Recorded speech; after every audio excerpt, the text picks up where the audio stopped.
to come here and open up, after you read through some of these examples, which we just did, come open up this link in step 3 and this link in step 4, because it'll make everything easier. So I'll give you a second to do that. Open up the link on step 3, and it'll be a forced copy. Open up the link on step 4, and it'll be a forced copy. And I'm going to tell you a couple quick, easy things that you're going to want to know for this little mini project. Sorry, everybody. Show me your screens one more time. Except creative writing 3. Okay, screens. So there's a couple of tips that I want to start off with that just make this whole thing, in my opinion, more entertaining. So tip number 1, you don't have to write a classically serious fable, right? Like the ones that we just saw from Aesop. Those are pretty serious. You do not have to treat yours like that. It's okay to like totally make it fun and silly. And so these are examples from some real students in the past. I had somebody write a fable instead of about an animal. Her main character was a cockroach, and not only was a cockroach, but it was like a grumpy old man cockroach, which was hilarious. I also had someone who they did do an animal, but they made the personality funny. So it was a llama, but it was a very sarcastic llama. So that's one of the ways that you can start thinking about how can I have fun with this. So the other thing you can start thinking about also, the lesson learned from your fable doesn't have to be a real lesson. It could, like I had somebody who their whole story led up to, so never roast a marshmallow for too long. And that's really silly and ridiculous, and it really was so enjoyable. I also had somebody who their whole fable led up to, so that's why you should always throw away your toenail clippings. So I hope that you're starting to think, right, how can I put my own funny twist on this? Tip number 2, just because characters in a fable are usually personified animals doesn't mean you actually have to do that. We have lots of wiggle room. So when I say animal, I could make up a species. I could even have like an alien or a monster as my main character. And, I'm having a hard time reading my own notes here. Alien, animals. Oh, I even have had people who like personify an object. Something like, I don't know, like a Pokeball or something, or toast, inflatable toast. Yeah, right? So feel free to put your own twist. I think it's kind of boring to do fables with all humans. You can. And you can also put like famous people into your fable as well if you feel like it. But I think it's more fun to come up with a funny main character. So tip number 3, it really matters to have fun with your setting. The place that your story happens in can make the whole thing way more enjoyable. Like, what if my whole story is happening like in the bathroom at Chuck E. Cheese? Or what if the whole story is happening like in a caveman's cave, right? So really kind of think about that and get creative with the place that this fable is happening in. Yeah.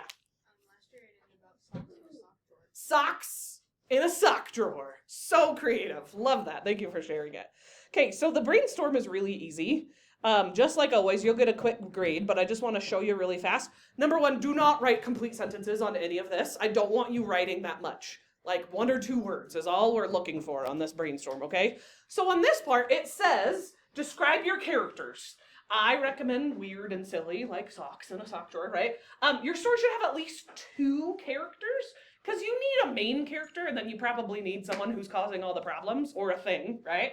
There's a 3rd box if you need it, but you don't have to do that one. That's if you want it. At least have 2 main characters. So the next part that you're going to plan, remember, I've said this 8 billion times, but you don't have a story. Thank you so much. You don't have a story unless you have a problem. And so that's the same for a fable. I need to make up a problem. Can we use your socks in the sock drawer again? What was the problem that the socks were experiencing?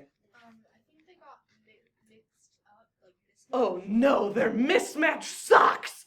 Yeah. So, and this looks like a lot of space. You don't need to fill this up. Write like 2 words, mismatched socks. That would be enough. Screen facing me for another second here. I know it's confusing, right? Because you're in behind people who are creative writing 3. So I know that sometimes gives a weird impression.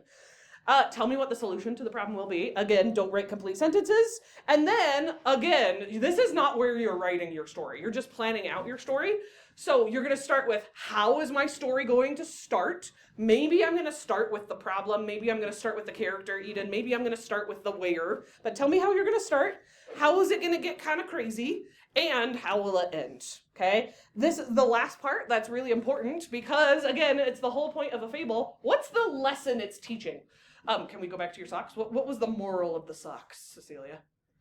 The moral of the story is... It's to never mismatch completely opposite socks. There we go. See, and that's all she would have had to write right there. So you will turn this in when you're done.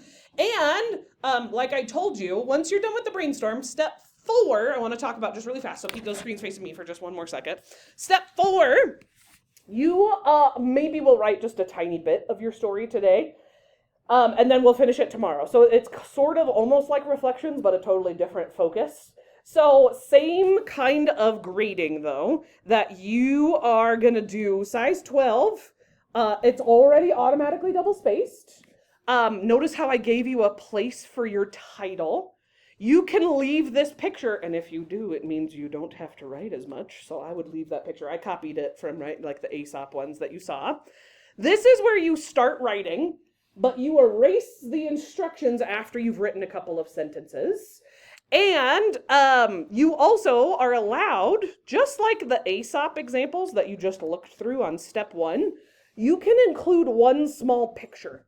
You don't have to, but it means you can do less writing. So the picture can be about an inch. Actually, I'm okay with like 2 by 2 inches. If it takes up the whole page, I'm going to be like, ha ha, nice try. You still have to like fill up most of the one page. And just like reflections, it needs to go down to the bottom. But this is how fables always end, so you have to end with that. So the last thing I'm going to tell you really fast is how this gets graded. This is a project that's going to get graded with a rubric. So I have your story in one half of my screen, and I have the rubric in the other half. Yeah. On the weird Japanese game show, Uh-huh. I did like a fable. That's fun, which wasn't even required, but so cool. Okay, so first one is you're going to get points for story length. Is it one full typed page, double space? 20 points. Then I'm looking for you to like start thinking a little bit more deeply about your characters. Even if your character is something like a personified sock, that doesn't mean they can't have a personality. So I'm looking right here for 5 points. The fable has good descriptions of appearance, actions, and thoughts of the characters. You're trying a little bit to make that character feel real, even if it's something ridiculous, like a grumpy cockroach, right? And the last one, I'm always shocked how many kids just straight up skip this part. But you get 5 points literally for just having the moral of the story is. So make sure that you've got that. So your job is to only do your brainstorm. And then I would only maybe do about a paragraph of my fable. Save most of the writing the fable for tomorrow. But the brainstorm and writing just a tiny bit is all you need to do today. No one should finish the story today because we're going to have much more time to work on it tomorrow, okay? Yes, because I'm guessing you're asking, can we work with partners? Maybe. Because you guys are fantastic and you can turn your screens around. But because you are really